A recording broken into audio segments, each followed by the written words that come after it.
It's all about angles. Good afternoon, everybody, and excited about spring. I like the team. It's a fun group. Chemistry was good. I really enjoyed our team 2 years ago that started 9-1, and there were no expectations. I kind of feel like this spring's been the same. Expectations are lower, a lot of new faces. 30 new guys played in Kenan Stadium for the first time in the spring game and in front of people. But they like each other. They've got a little chip on their shoulder, and they've worked really, really hard. And they've worked hard to try to just get better in every area. And we haven't had issues with kids arguing at positions or they know we're trying to develop more players and get too deep. So they've really worked toward that. And we'll just kind of work through here with each player and talk to you about who we felt like did really well. Coaching staff, the evaluation of, the offensive staff just continues to grow. And their goals were to come in this spring and figure out what this team can do. You change quarterbacks, you lose Drake. What do you do? What do you do different? Your face is Omarion. You've got 4 new offensive linemen. The tight ends weren't practicing. The first 2, the top 3 or 4 receivers weren't practicing. So what do you do in spring practice to get where you need to get? Well, we said it's a great opportunity to teach young people how to compete and play and give them a better chance to play in the fall. So, and then you've got 2 quarterbacks that are competing at a high level. How do you separate them? What do you do? How do you figure out what each one does best? And then when you're calling plays, don't call North Carolina plays, call Connor plays, call Mack's plays, and make sure that you're emphasizing what you feel like they do best. And then they were competing every practice, so we actually had them practice the same number of plays with the blue team, which is our first team, and the white team, which is the second team. We let them take every snap. And we said, even though there's some inconsistency in the route running with really young receivers, or maybe even some walk-ons, we're working with the white team at times, they both had the same opportunities. And they both had to overcome some adversity, and they both had to work through some things. They both had to feel some pressure because the second offensive line, the white offensive line, was not as well prepared and doesn't have as much ability right now as the blue offensive line. So looking at all that, I felt like the offensive staff has done an outstanding job of trying to figure out a new identity. What are we going to be? And that'll be a big part of what we will do now between now and the fall. Who are your best players? Who are your playmakers? Who are you going to get the ball to? And how are you going to do that? Who's going to win the game? And then, again, trying to figure out in the offensive line, who are your best 8 and who are your best 5, and then rotating. Do you have a center that plays guard also? Getting your best players involved. Defensively, you bring in Jeff Collins, you elevate Ted Monachino, and then you've still got Tommy Thigpen, Jason Jones, and Charlton Warren. And how does it mix? They've had great chemistry. That's one thing Jeff does. He brings everybody together. He's like the Pied Piper. Everybody wants to follow him. He's fun. He's high energy. I've been impressed that he's all inclusive. Everybody in the room, he knows their name. He's going to ask them questions, and he's going to get them involved. And even he crosses over when the offense makes a great play. He'll sprint across the field and chest bump a player just to say, man, you're giving us fits. I love that. I love it. It's on my team. And he's done what he told me he was going to do. He's looked complicated, and he's been simple. So in talking to the Elijah Huzzies at lunch and the Geo Biggers, who's come out to practice and talks to all the players, just listening to press conferences, when you all ask the guys, they're all talking about how aggressive we are, but how simple we are, and that communication's really good. And that's what he told me he was going to do. And now the next step of that was we're going to play a lot of players. And I see that in his mindset. He's not worried about a guy going in. He's not a guy who's nervous about this guy. I'm afraid to put him in. He throws him out there and says, turn it loose and let it go. So in both of those areas, I thought that he and Ted have really stepped up and done a tremendous job in those areas, and we'll talk some about that as we go through the players. Let's start with the offense. You start looking at quarterbacks, which is always a fan favorite to coach and talk about. Everybody loves that quarterback battle. We're lucky that we feel like, and this will sound like it's a press conference statement, but we feel like both of them can play today. And that's a blessing. And we feel like both of them can win today. They're two of the nicest young men I've ever been around. They both have outstanding families. They like each other a lot. They're pulling for each other a lot. There is no animosity in that room. And they both have things that they do better than the other one. We've just got to figure out which one is going to be the most consistent, who's going to lead the team the best. And that's partly what summer's for. When you get back at the end of summer, you ask the other players who worked the hardest, who's the most consistent in your mind, and you got guys you trust. And they see them every day. We don't get to see them every day in the summer because we can't see them throw. And that really, really helps you when you come back and they have a feel. It was Drake and Jacoby Criswell were even when we left. In fact, they both had great spring games. We came back in August, and I said, what up? And Jacoby had gotten hurt over the summer, and he didn't get to work as much, and Drake was winning every drill. So they said, Coach, I think Drake right now would be the guy. Jacoby's great, but right now, Drake would be the guy. And kind of the same with Sam Howell when we first got here. So the players can help you with that as you go forward. But they both can do similar things. They've got to both be consistent, and they've got to be confident. And they're both really smart, and they're both confident. And I think that's why they can handle each other so well. And I was impressed with Michael Merdinger and some of the things he did when he walked in the other day. He's got a good arm, he can run. He didn't get to do a lot this spring, but he has a chance. Running back, we feel like the room's good. Omarion Hampton is who he is, and you saw he's definitely staying here, so that's good moving forward. But he's one of the best backs in the country. Darwin Barlow has gotten better every day of spring. He looked really good in the spring game, and he's a big body that we feel like can go in and play. We were very impressed with Davion Goss. He's played older this spring. He didn't do a whole lot the other day, but he's a good runner. He's got good ball security. He's 215 pounds. He's very physical. He pass protects better than most any young running backs I've seen coming in. He's got really good hands, and he plays older. Caleb Hood is really good. We all know that. What we've got to do is make sure that Caleb does everything possible with the trainers and the strength coaches and the nutritionists between now and the fall to make sure we quit having pulls. He's had so much tough luck. But if we can get him on track, he's really good.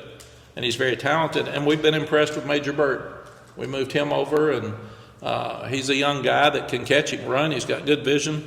And he gives you that fifth back.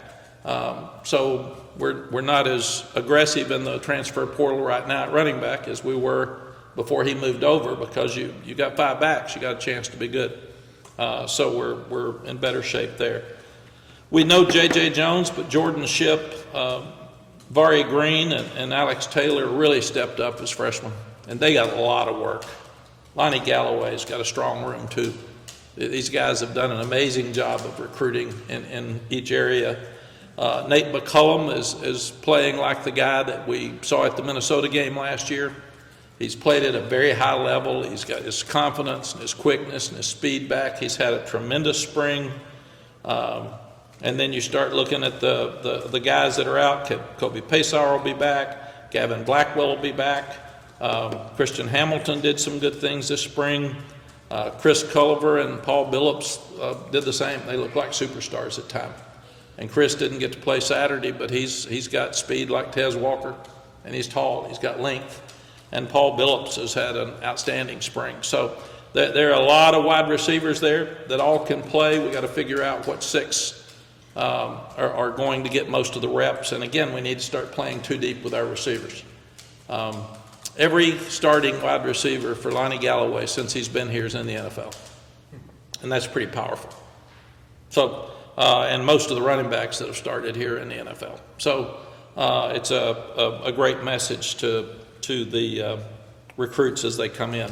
Howard Sampson at left tackle has been a huge addition for us. I don't mean huge, 6'8". I guess 325 is huge, but he's aggressive. He's got great feet. He played most of spring with a pull, and he's tough. He wouldn't come out. He wouldn't miss practice. And he'll just get better and better. He's got 3 years left. Janai Norwood is a young guy that we're talking to right now, but he'll probably stay on offense. He played both this spring, and that's what we told him in recruiting, because he played both in high school. And my deal is we let them play where they want to, and then let them play both sides if they want to, and then we figure out what's best. But he played really, really well at offensive tackle. And you've got Andrew Rosinski's another young guy that's going to be really good down the road. I thought Randy did an outstanding job of recruiting offensive linemen. Zach Greenberg was at the game the other day. He's 310 pounds now, I think. And he'll be a very interesting transition because he's played Division III football, and he'll come in and play guard and center both. And he's excited. He's been down 2 or 3 different times, and he's seen us practice, and he's been in meetings, and we're excited about him. Aiden Banfield has had an outstanding spring for a freshman. There's no question that he can play in games next year. He's tough, he's smart, he's got great feet. He's about 300 pounds, so we're very, very impressed with him. Austin Blasky, we're so blessed to have him. He can play all 5 spots, but he played center, he can play guard, and be interchangeable. We feel, again, like Zach Greenberg can be a center. Bo Burks, a young walk-on, was really, really good for us this spring. And we appreciate all the hard work that Bo put in. Willie Lampkin played Summit center this spring, so he can go center and guard. He's just turned into a great leader and player. He's tough. Blasky's tough. Those guys are leaders right next to each other. Malik McGowan had a good spring. He started a lot of the spring, and he is a guy that we can put in. He and Jonathan Adorno both stepped up and did some good things. Trey Green played really good throughout the spring. He's coming into his own. He's lost some weight. He's much more confident. He played well on Saturday. And Ja'Kai Leftwich will be here in a couple of weeks. He and Jeff Greenberg. So you've got really about 7 or 8 guys there for the first time since we've been here that we feel like can all play. And we want to keep fresh guys in there. So you've got to look at who your best 5 are, and would your backup tackle be the starting right guard or left guard? So you got to look at all that. And that's what Randy and I and Chip are doing right now. Who are the best 5, but who are the best 7? Who are the best 8? And how would they play? And how would we rotate them? And we haven't seen Zach Greenberg, excuse me, or Ja'Kai Leftwich, even though Pat and Coach Collins saw him at Georgia Tech. So they know more about him than Randy or I do right now. But we'll all see that in the fall. Bryson Nesbitt and John Copenhaver, 2 NFL prospects, weren't out there this spring, but that really helped us work. Jake Johnson, Ryan Ward, and then we had 2 young guys, Deems May and Court Halsey, the young walk-ons like Bo Burks, that stepped up and did a really good job for us. But that room's got a heck of a chance. We got to figure out who the 3rd one is. You've got Bryson and John that have played a lot. Jake did some great things this spring. Then you've got Julian Randolph coming back off of a knee. You've got Ryan Ward, who played all spring as a true freshman and did some good things. And you've got Timmy Lawson, who's coming off of a knee. So a lot of those guys will get looks in the fall as well. Any questions on offense? You mentioned Zach race last week. Zach's doing better. I've got this in front of me. All of them. We've got great competition right now at guard. You've got Zach, you've got Adorno, you've got McGowan, you've got Lampkin, and you've got Banfield, and you've got Greenberg coming in. Yeah. So we've got more good players at those positions than we've had since I've been here. Are you seeing from him the adjustments he needed to make to become a college offensive lineman? Yes. He's really worked hard on his footwork and his hand placement. And that's what he's got to. His trainer was down here the other day, and he comes down some and just watches the video and helps him as well. But he's got a great attitude. He's trying really hard, and he's made a lot of progress. Mack, we didn't see Kobe anywhere out there on Saturday. Did he have another setback with anything? No, he had another operation. He had it tweaked again, so he's getting it fixed. Foot? Yeah, it's just he had soreness from the other operation, so it's nothing big. So it was something to go in and relieve some pressure or something. So it wasn't a big deal. Okay. But he'll be fine for summer workouts and should be back ready to go. He had been practicing a little bit, just non-contact, right? We saw him going through drills, I feel like. Yeah, and it was sore. Yeah. And we just want him to, he's had a load on him with both the same bone in each of the 2 feet getting broken against air. He didn't touch anybody. That's a load mentally. So when he came back and he started running and it was still sore, we said, let's go make sure everything's well. So they just cleaned it up. Gotcha. Thanks. But he should be good. Does that affect timeline for him? No. Because he wasn't going to be able to do anything full until fall anyway, right? Yeah. He'll get to work all summer. In fact, everybody, see how to put this, everybody on our team should be released and ready to go at this point for fall practice. We don't have anybody who should be limited. And that's why they fixed Kamen Rucker's finger, because they wanted him to get the lift earlier than not. So we weren't going to play him a whole lot the last 2 weeks of spring practice, so let's get him in there and get him fixed. Did Gavin or JJ get any work this spring? Gavin got some drills late. JJ got a few drills late, but not much. None of those 3 receivers worked very much. I do think the young ones got their attention, so they'll get back out there pretty fast. Mack, you said, Yes. Mack, you said both quarterbacks could play today. Do you anticipate maybe in the fall that if everything is all equal, that you might be playing both quarterbacks in games this year? Charlie, it's a great question. You know, we did that with Mike Thomas and Jason Stanisak. We did that with some other guys late that were both really good players, and it worked for us. We left the one with a hot hand in the game. So I haven't been in that situation with Chip before. So, and we've got such great quarterback people here. You start looking at Freddie Kitchens and Clyde Christensen and Lonnie Galloway's played quarterback, and then you got Chip. You got a lot of knowledge in that room. And I haven't even met with them after the spring game. We'll do that this afternoon at 3. But it's definitely a possibility if we feel like that neither one of them separates over the summer. And right now, I haven't talked to the guys, but both of them did really, really well. And I do think that they felt like leaving Saturday when I was talking to them that both of them could step up and play right now. So I think that'll be an interesting conversation for the summer. It'll be good when we get the players back together at the end of summer to see what they think, and then they'll have great competition. And we're going to try to get another quarterback in the portal because we lost Tad Hudson. So you need 4, and a lot of people have 5. We feel like you got to have 5 running backs, and Major Bird could be that 5th one now because he stepped up. But you've got to have 4 quarterbacks, and most people have 5.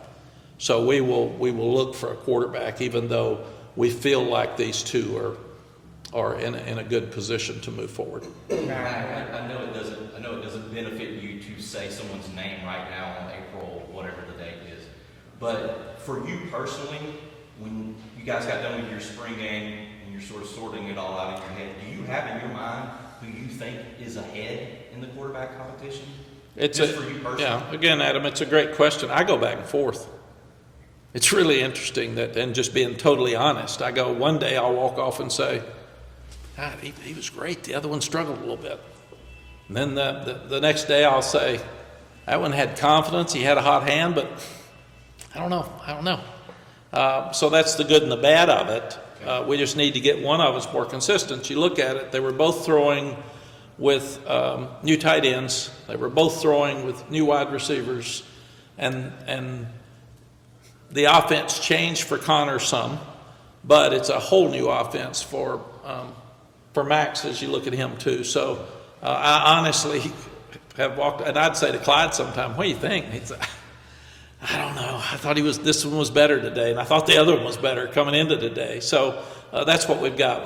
They both have to keep working and get more consistent before one of them could take over. Mack, along those same lines, when you're reviewing the film of the spring game on Connor and Max, or if you already have, are you judging it like you would an actual game, or is it different because of some of the challenges you mentioned? It's different because in spring games you don't have game plans. So you might see a blitz that would get to the quarterback, and there would be a way for him to handle that in the fall. But we're totally looking at evaluation of personnel on Saturday. You don't even worry. Sometimes you've got some white team guys playing with blue team, or got some gray team guys that are around. We don't even think about who's in there against who.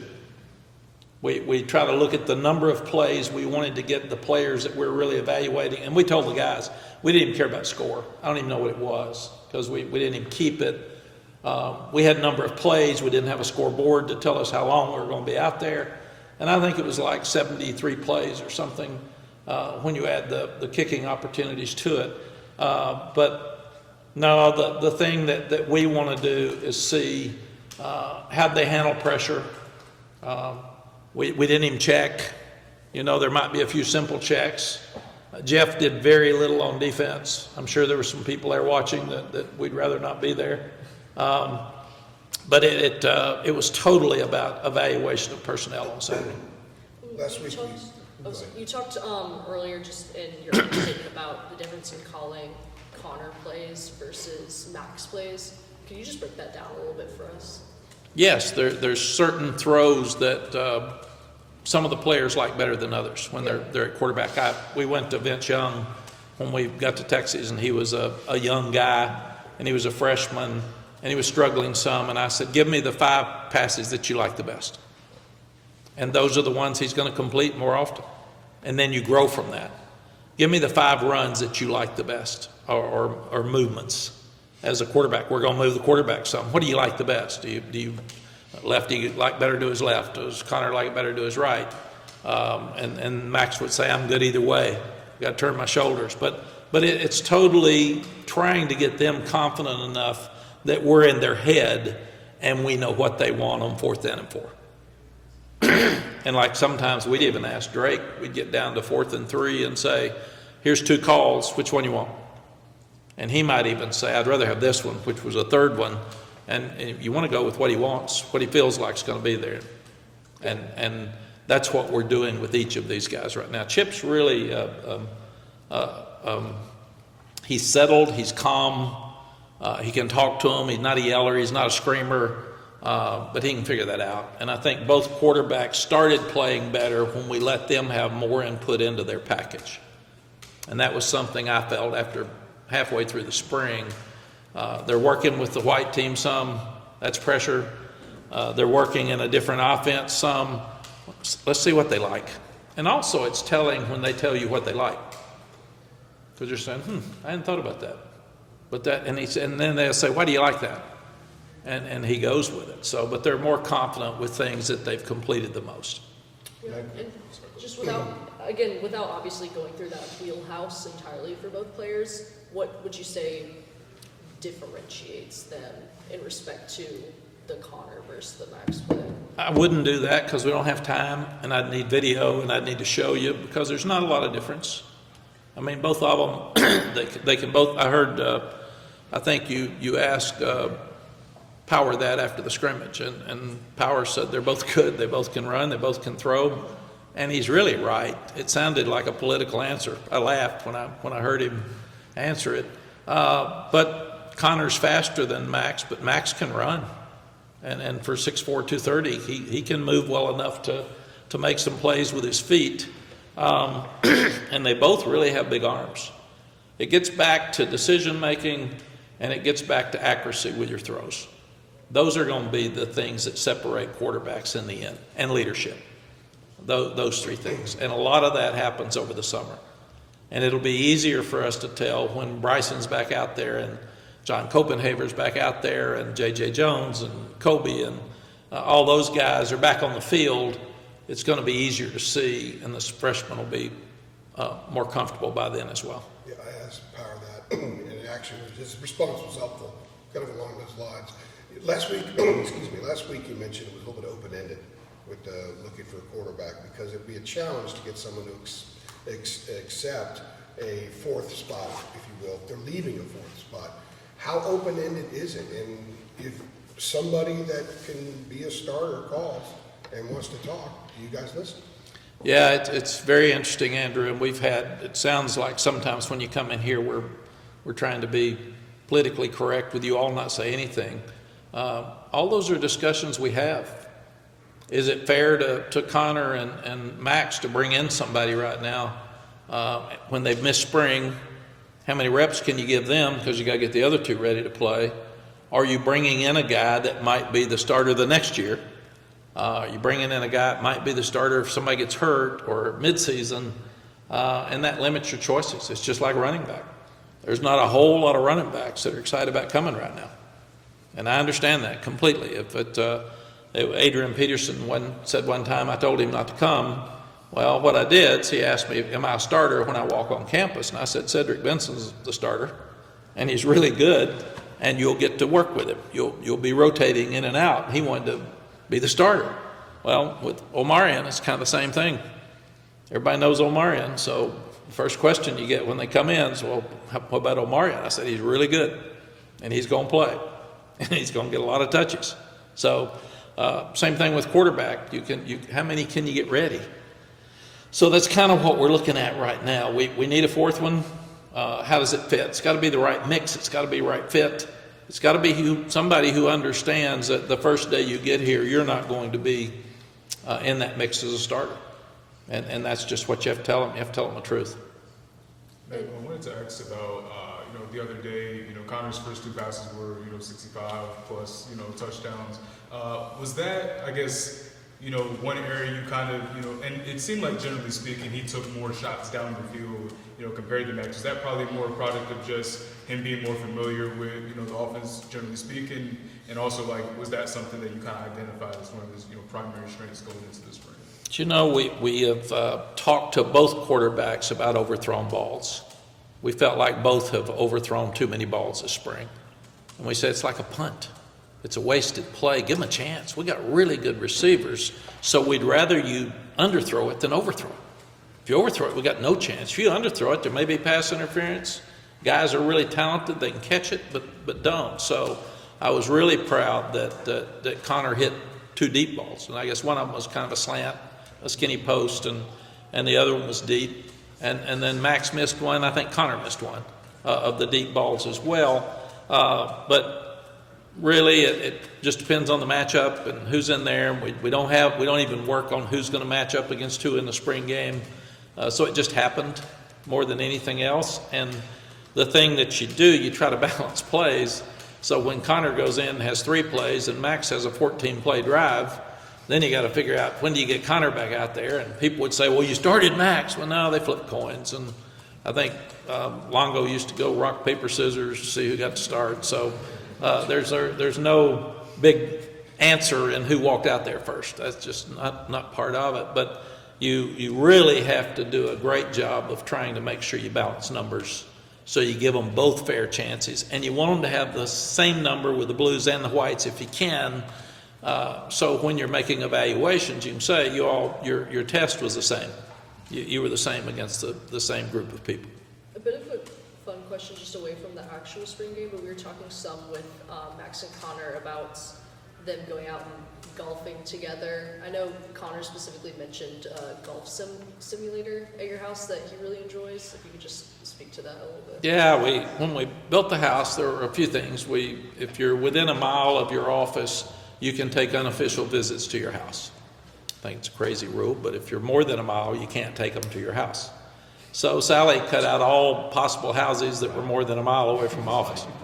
So that's what she wanted to look at. And then I don't get to play a lot of golf, so I like a simulator, so I can go up and play Pebble Beach at night if I want to, and you can put on whatever you want. And, one night we were up there and we heard 10:30 at night. We thought all the players had gone. We heard somebody upstairs, and it was Drake and Sam. It was 10:30 at night, And they said, we're on number 18 at Pebble Beach, Coach. Give us a few more minutes. I said, you got it. So the players can come over and play anytime they want to, and that's fun for us to watch them. So Sally was the genius behind the house. I always thought you were. No. The mile away. No, Sally's the genius behind everything, and the only mistake she made was marrying me, and I can't figure that out, but I'm a good recruiter. So that's That's it. her specialty, right? Huh? That's her specialty, right?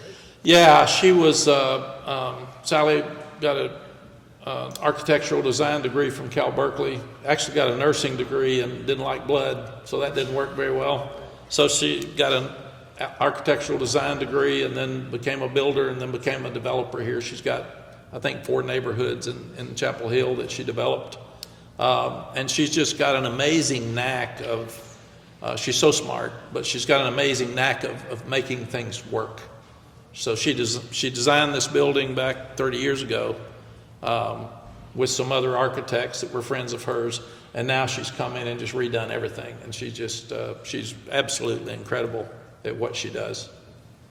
Mack, I'm sorry to get you off the rails on that, but you were mentioning earlier about the wideouts. Like, I mean, if you're a guy like J.J. Jones, an outside receiver, I mean, should you be concerned about Jordan Shipp? Because it seems like that guy is coming fast. Yes. And could he be the rare true freshman that actually gets on the field, like, you know, at that position rather than special teams? Yes, our whole focus, Adam, has been trying to figure out how do we win the games at the end. That's the whole focus, and one of those things is playing more players. So Lonnie's going to try to rotate 6 receivers at all times. So that means we're going to have really good players, sometimes that are on the bench. But like we said, can you play 40 plays at a very high level as compared to 80 when you get tired? And we think we've just worn out. And our schedule's tougher at the end, and we're worn out, and that hadn't worked. So we are going to force ourselves to play 2 deep. We're just going to force ourselves. And I've told the guys that's coaching. If you don't trust him, that means you hadn't coached him well enough, because we got good enough players. So come on, man. It's an excuse. But absolutely, Jordan Shipp has got as good a group of hands as just about anybody I've ever coached. I mean, I see him in practice, and he just catches it with one hand, and he loves to compete. And those 3, Vari Green was, he started slow. He's come on at the end of spring and looked really good, and he's so fast. You know, he ran 4.3 in a camp. I mean, he's fast. He looked real fast Saturday. He ran by him. He did. And then you've got Alex Taylor that makes another unbelievable catch. They said he was out of bounds. But somebody was all over him, and he still caught it, and he's looked like that all spring. So those 3 guys are really special, and we're not going to worry about age. We're just going to put them out there. Anything before I go to the defense? Real quick, Chris Cullen was out in the spring game. Did he get hurt like the week leading up? Yeah. Was it what